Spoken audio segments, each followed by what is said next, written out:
الحمد للہ رب العالمین والصلاة والسلام علی حبیبہ سید المرسلین وعلی آلہ وصحبہ الی یوم الدین اما بعد فقد قال النبی صلی اللہ علیہ وسلم لا یؤمن احدکم حتی اکون احب الی من اہلہ ومالہ وقال ایضا من احبنی کان معی فی الجنہ۔ عشق کی کرامت یہ نہیں تو اور کیا ہے، عشق کی کرامت یہ نہیں تو اور کیا ہے، کبھی بے ادب نہ گزرا میرے پاس سے زمانہ۔ محترم بزرگوں اور دوستوں، آج کی اس مبارک محفل میں میری گفتگو کا عنوان اسلام وہ پودا ہے کاٹو تو ہرا ہوگا۔ محبوب دو جہاں صلی اللہ علیہ وسلم نے اپنے زبان مبارک سے ارشاد فرمایا، تم میں سے کوئی انسان اس وقت تک قابل ایمان والا نہیں ہو سکتا جب تک کہ میں اس کے نزدیک اس کے اہل و عیال سے زیادہ محبوب نہ ہو جاؤں۔ اور یہ بھی ارشاد فرمایا، جو شخص مجھ سے محبت کرے گا کل وہ میرے ساتھ جنت میں ہوگا۔ ایک مرتبہ حضرت عمر فاروق رضی اللہ عنہ نے آپ صلی اللہ علیہ وسلم سے ارشاد فرمایا کہ آپ مجھے میری جان کے علاوہ ہر چیز سے زیادہ محبوب ہے۔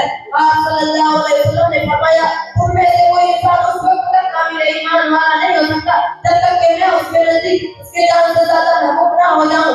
یہ سن کر حضرت عمر فاروق رضی اللہ عنہ نے فرماتے ہیں، قسم ہے اس ذات کی جس نے آپ پر قرآن نازل کیا، آپ مجھے میری جان سے زیادہ محبوب ہے۔ حضرات، احسان کے بنا پر بھی محبت کی جاتی ہے۔ کہا جاتا ہے انسان احسان کا غلام ہے، یعنی انسان جو مومن سے محبت کرتا ہے، یہ ناقابل انکار حقیقت ہے کہ رب کائنات کے بعد سب سے زیادہ احسانات کرنے والی ذات حضرت محمد صلی اللہ علیہ وسلم کی ہے۔ دوستو، احباب کے مقابلے میں، رشتہ داروں کے مقابلے میں، ماں باپ کے مقابلے میں، اساتذہ کے مقابلے میں، حتیٰ کہ ساری کائنات کے مقابلے میں سب سے زیادہ احسانات کرنے والی ذات حضرت محمد صلی اللہ علیہ وسلم کی ہے۔ آپ نے مکہ کے سرزمین پر خوب چلانے والوں کو زمانے کا امام بنا دیا۔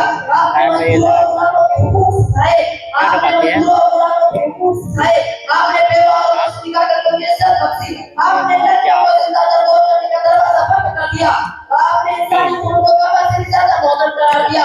میرے دوستو، قیامت کے دن قیامت کا معاملہ منظر ہوگا، نفس نفس کا عالم ہوگا۔ معلوم نہیں تھا ایسا لگتا ہے وہ کریے سود اچھا ہے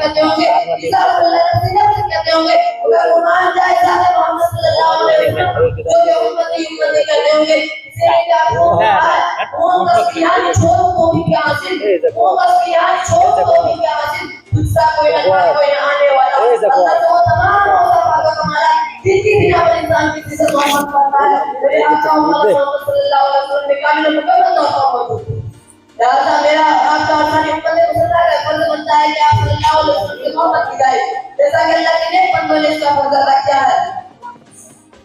اے مسلمانوں، تم نے لیلا اور مجنون کی محبت کی کہانی سنی ہوگی، تم نے سیروں پر ہاتھ کی اس کی کا سنا ہوگا، تم نے ہیرا اور مجنون کی محبت کی کہانی سنی ہوگی۔ آؤ میں تمہیں محبت کی سچی کی کہانی تاریخ کی کہانی سناتا ہوں۔ ایک صحابی ہے، ایک صحابی کے داڑھی میں دو بال ہے، ایک بال ہوا میں اڑ رہا ہے۔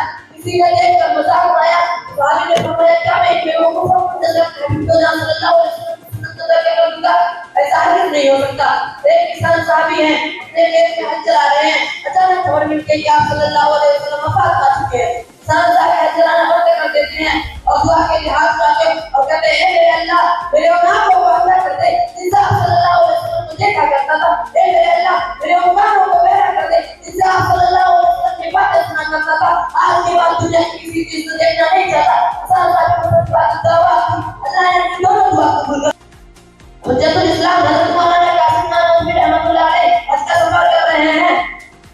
مدینے سے 7-8 میل پہلے ہی اپنے گھوڑے کو اتر جاتے ہیں، سر سے پگڑی اتار دیتے ہیں، پیروں سے جوتا اتار دیتے ہیں، روتے ہوئے دور پڑتے جا رہے ہیں۔ کوئی کہتا ہے حضرت علی مدینہ 7-8 میل دور ہے، تو کہتے ہیں یہاں میرے محبوب دو جہاں صلی اللہ علیہ وسلم جانور چرانے آتے تھے، جہاں میرے محبوب صلی اللہ علیہ وسلم کی جانور آئے اور قاسم نانوتوی کی زمین کیسے کر سکتا ہے؟ یہ ہے اس کے رسول۔ اللہ ہم کو آپ کو اور ساری امت مسلمان کو نصیب فرمائے۔ آپ صلی اللہ علیہ وسلم کے پاس ایک جعفر نام کا گدھا تھا، اپنے محبوب کو جب صلی اللہ علیہ وسلم کی موت کا صدمہ برداشت کر سکا، روتے روتے کنویں میں گر کر مر گیا۔ مسجد نبوی کی تعمیر سے پہلے آپ صلی اللہ علیہ وسلم حضور کے ذریعے سجدے میں لگا کر خطبہ دیا کرتے تھے۔ جب ممبر تیار ہو گئے تو آپ صلی اللہ علیہ وسلم نے لگانا بند کر دیا، تو بے جان لگی، رونے لگی۔ آپ صلی اللہ علیہ وسلم نے اسے سینے سے لگایا، جس نے رونا بند کر دیا۔ یہ ہے اس کے رسول۔ اللہ تعالیٰ ہمیں بھی نصیب فرمائے۔ حجت الاسلام حضرت مولانا سید حسین احمد مدنی رحمۃ اللہ علیہ ہندوستان تشریف لاتے ہیں تو اپنے ساتھ مدینہ طیبہ کی کھجور کی پٹیاں پیس کر لاتے ہیں اور ہر بیمار کو ایک پٹی عطا کرتے ہیں. کوئی پوچھتا حضرت ہر بیمار کو ایک پٹی عطا کرتے ہیں اس میں کیا کون سی چیز ہے؟ تو کہتے ہیں یہ کوئی خاص نسخہ تو نہیں ہے بلکہ مدینہ طیبہ کی کھجور کی پٹیاں ہیں. محمود مدنی کا یہ عقیدہ ہے کہ تمہارے ڈاکٹر اور حکیموں کی دعا میں وہ اثر نہیں ہوگا جو مدینہ طیبہ کی کھجور کی پٹیوں میں ہے. یہی حسین احمد مدنی رحمۃ اللہ علیہ جو رات کے اندھیروں میں آپ صلی اللہ علیہ وسلم کی روزہ مبارک کو اپنے داڑھی مبارک سے صاف کر دیا کرتے تھے. سبحان اللہ یہ ہے اس کے رسول. اللہ تعالیٰ ہم کو آپ کو آسانی مطمئنہ کو نصیب فرمائے. محمد کی محبت دین حق کی شرط اول ہے. محمد کی محبت دین حق کی شرط اول ہے. اسی میں ہو تو خامی کو ایمان مکمل ہے. آخر دعوانا الحمدللہ رب العالمین.